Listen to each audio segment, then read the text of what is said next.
آپ کے علم میں ہوگا کہ اس وقت دنیا کی کل آبادی سمجھی جاتی ہے 6 ارب یعنی 600 کروڑ. اس میں کم سے کم 120 کروڑ مسلمان ہیں امت مسلمہ. گویا کہ ہر 5واں انسان جو ہے دنیا میں وہ حضور صلی اللہ علیہ وسلم کا کلمہ پڑھتا ہے. اتنی بڑی تعداد. اس کے ساتھ ہی کتنا بڑا علاقہ جو ہے اس زمین کا وہ اللہ تعالیٰ نے اس امت کے قدموں تلے رکھا ہے. اگر آپ نے نقشہ دیکھا ہو دنیا کا تو آپ کو معلوم ہونا چاہیے کہ شمال میں جو بہت بڑا یہ نظر آتا ہے سائبیریا اور روس کا علاقہ یہ سب غیر آباد ہے. اس طرح شمالی امریکہ میں بھی کینیڈا سے اوپر بڑے بڑے آپ کو بر اعظم سے نظر آئیں گے سب غیر آباد ہیں.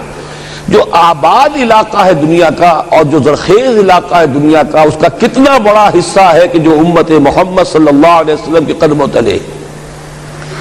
انڈونیشیا ملائیشیا سے چلے آئیے اس کے بعد مسلسل چاہے کہیں مسلمان اقلیت میں تھوڑے بہت ہیں لیکن پھر بنگلہ دیش آتا ہے بڑی عظیم اکثریت کا ملک ہے.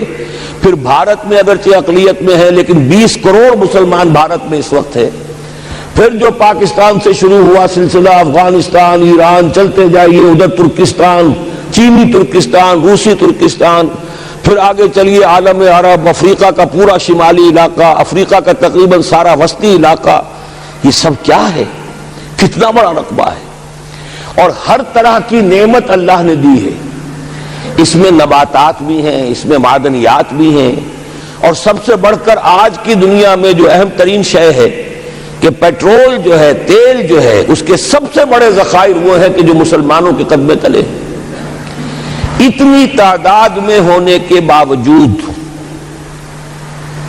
اتنے وسائل کے پر بظاہر قابض ہونے کے باوجود سوال یہ ہے کہ کیا آج دنیا میں امت مسلمہ کو عزت حاصل ہے یا یہ ذلیل ہے؟ اسے غلبہ حاصل ہے یا مغلوب ہے؟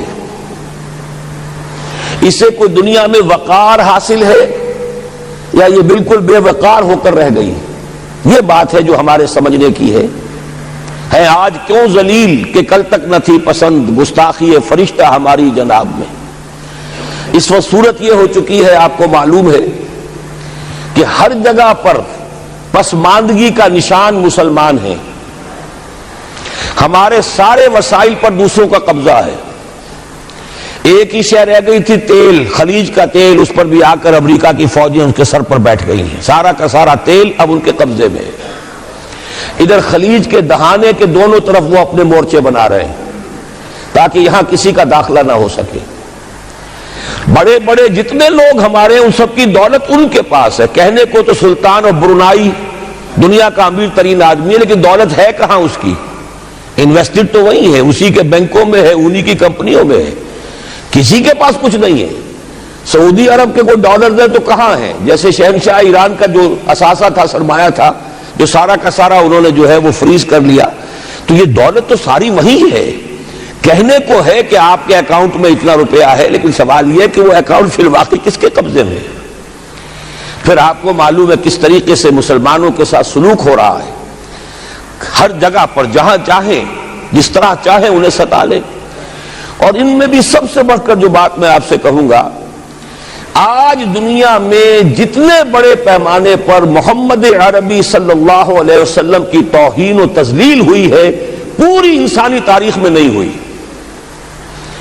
رشدی نے کتاب لکھی بدترین حملے کیے. کیا رنگیلا رسول کتاب تھی جو لکھی تھی کسی ہندو نے جس کو کہ ایک مسلمان نے پھر خنجر گھونپ کر اور ہلاک کر دیا تھا.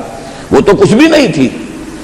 اس کتاب کو رنگیلا رسول کو 100 سے ضرب دیجئے تو یہ کتاب بنتی ہے سیٹنک ورسز اور وہ ملینز نہیں بلینز کی تعداد میں شائع ہوئی. اس کے خلاف احتجاج اگر کسی نے کیا ہے تو ان کے اوپر جوتے پڑے ہیں ان پر ڈنڈے پڑے ہیں. پوری مغربی دنیا اس کے پیچھے آ گئی ہے سپورٹ کیا ہے. لے دے کے ایک ملک نکلا ایران اس نے کم سے کم یہ کہ اس کے قتل کا فتویٰ تو دیا لیکن کیا کرے قتل کرنے کی تو نوبت نہیں آئی. پورا عالم عیسائیت اس کی پشت بنا ہے اس کی مدد کر رہا ہے. یہ اتنی بڑی توہین محمد رسول اللہ صلی اللہ علیہ وسلم کی اور آپ کی ازواج مطہرات کی اور یہ بظاہر ایک ایسے شخص کے ہاتھوں جس کا نام مسلمانوں کا سا ہے، اس کا اتنا بڑے پیمانے پر ہونا، اور پھر یہ کہ مسلمان 120 کروڑ ہونے کے باوجود کچھ نہیں کر سکتے۔ میں وہ چیزیں نہیں گنوانا چاہتا کہ 15 لاکھ جو ہیں وہ ہمارے افغان بھائی جو ہیں انہوں نے جانیں دی، فائدہ کس کو پہنچا؟ تاحال امریکہ کو، کہ اس کی جو مد مقابل قوت تھی USSR وہ ختم ہو گئی۔ اسی طریقے سے جو کچھ کشمیر میں ہو رہا ہے، ہماری بے ہمیتی، بے غیرتی کا عالم یہ ہے، ہم کچھ اندر خانے تھوڑی بہت کو مدد کر کے سمجھتے ہیں کہ ہم نے فرض ادا کر دیا، جبکہ فرض تو یہ ہونا چاہیے تھا کہ ہم براہ راست اعلان کرتے اور انڈیا کو الٹیمیٹم دیتے کہ سٹاپ دس بزنس، یا یہ کہ پھر ہم سے جنگ ہے۔ جنگ کا نتیجہ تو پھر اللہ جس کو چاہے دے گا، اگر انسان اللہ تعالیٰ پر اعتماد رکھتا ہو، توکل رکھتا ہو، اپنے موقف کی حقانیت پر بھی اسے یقین ہو، تو کم من فئۃ قلیلۃ غلبت فئۃ کثیرۃ، تاریخ میں ہمیشہ ہوتا آیا ہے کہ چھوٹی قوتیں جو ہیں ان کو غلبہ اللہ نے عطا کیا ہے بڑی قوتوں پر، لیکن بے غیرتی کا عالم یہ ہے، بے حمیتی کا عالم یہ ہے، زبانی کلامی ہم سے بڑا ہمدرد کوئی نہیں مسلمانان کشمیر کا، جس لیڈر کو دیکھو بڑھ چڑھ کر بیان دے گا، لیکن عملاً ہم کیا کر رہے ہیں؟ یہ ساری صورتحال جو میں نے آپ کو بتائی ہے، ویسے تو اب یہ کہ اگر اس میں ایک خاکہ سا میں نے آپ کے سامنے رکھا ہے، اس میں رنگ بھروں تو ظاہر ہے کہ یہ پورا گھنٹہ اسی میں لگ جائے گا، لیکن جو اس کا اصل لب لباب ہے وہ یہ ہے کہ ہم اپنی جگہ بڑے خوش ہیں کہ ہم امت مرحوم ہیں، ہم تو امت محمد ہیں صلی اللہ علیہ وسلم، ہم تو اللہ کے پیارے ہیں، ہم اللہ کے لاڈلے ہیں، ہمیں اللہ کی شفاعت، ہمیں اللہ کے رسول کی شفاعت بھی ملے گی، جنت تو گویا کہ ہمارا پیدائشی مقام ہے۔ یہ سارے جو بھی ہمارے ذہنوں کے اندر ہیں خیالات، اور یہ جو ہمارے من گھڑت عقائد ہیں، آپ سوچئے کہ جب ہم جو آبجیکٹو کنڈیشنز ہیں، گیون کنڈیشنز ہیں، جو سامنے کے حالات ہیں، ان سے جب تقابل کرتے تو معاملہ بہت مختلف ہے۔ یہ کیوں ہے؟ اصل میں سوال جب تک آپ اپنے سامنے نہیں رکھیں گے اس کا جواب جو ہے، اب اس پر غور کیجئے، کیوں ہے؟ کیا اللہ تعالیٰ کو محمد الرسول اللہ کی عزت و حرمت پیاری نہیں ہے؟ کیا محمد الرسول اللہ اللہ کے پیارے نہیں ہیں، حبیب رب العالمین نہیں ہے؟ کیا اللہ تعالیٰ کو کفار سے زیادہ محبت ہے؟ کیا وجہ ہے؟ رحمتیں ہیں تیری اغیار کے کاشانوں پر، اور برف گرتی ہے تو بیچارے مسلمانوں پر۔ سائنس میں وہ آگے ہیں، مالیات پر ان کا شکنجہ کسا ہوا ہے پوری دنیا پر، تہذیب ان کی ہے، تمدن ان کا ہے، ہم تو ان کے کیمپ فالوورز ہیں، نقش قدم پر چل رہے ہیں، ہم تو ان کی صرف یہ کہ نقالی کر رہے ہیں۔ تو سوچئے وجہ کیا ہے؟ کیا اللہ کو کفر زیادہ پسند ہے اسلام سے؟ کیا اللہ کو محمد الرسول اللہ صلی اللہ علیہ وسلم کی عزت و حرمت کا کوئی خیال نہیں؟ سوچنے کی بات ہے۔ ظاہر بات ہے کہ ان سوالات کا جواب تو ہاں میں آپ نہیں دے سکتے، یقیناً ایسا نہیں ہے۔ بہرحال وہ کافر ہیں، وہ اللہ کو نہیں مانتے، اللہ کے رسول کو نہیں مانتے، چلیے اللہ کو کسی نام سے مان لیا، گاڈ کہہ دیا، لیکن اللہ کے رسول کو تو نہیں مانتے۔ ایمان کا سارا دار و مدار تو رسالت پر ہے، اللہ کے اس کلام کو تو نہیں مانتے، اور اس کے باوجود ان کے لیے عزت ہے، رحمتیں ہیں تیری اغیار کے کاشانوں پر، برف گرتی ہے تو بیچارے مسلمانوں پر۔ یہ ایک لمحہ فکریہ ہے، یہ سوچنے کی بات ہے کہ ایسا کیوں ہے۔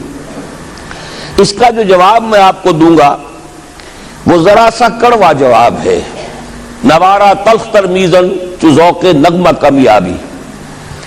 بات کہنی پڑتی ہے، جب تک کہ کڑوی بات کہی نہ جائے، حقائق کو دیکھنے کی جرت پیدا نہ کی جائے، مواجہہ نہ کیا جائے، فیکٹس کو فیس نہ کیا جائے، اس وقت تک بات صحیح نہیں ہوگی، اور نہ ہم صحیح تشخیص کر سکیں گے، نہ صحیح تجویز کی طرف ہمارا ذہن منتقل ہوگا۔ میں بہت سخت بات کہہ رہا ہوں، آج آسمان کے نیچے اس زمین پر عذاب الہی میں گرفتار امت مسلمہ ہے۔ بالفعل آج ہم امت مرحومہ نہیں ہیں، رحمت والی امت نہیں ہیں، امت معذبہ ہیں۔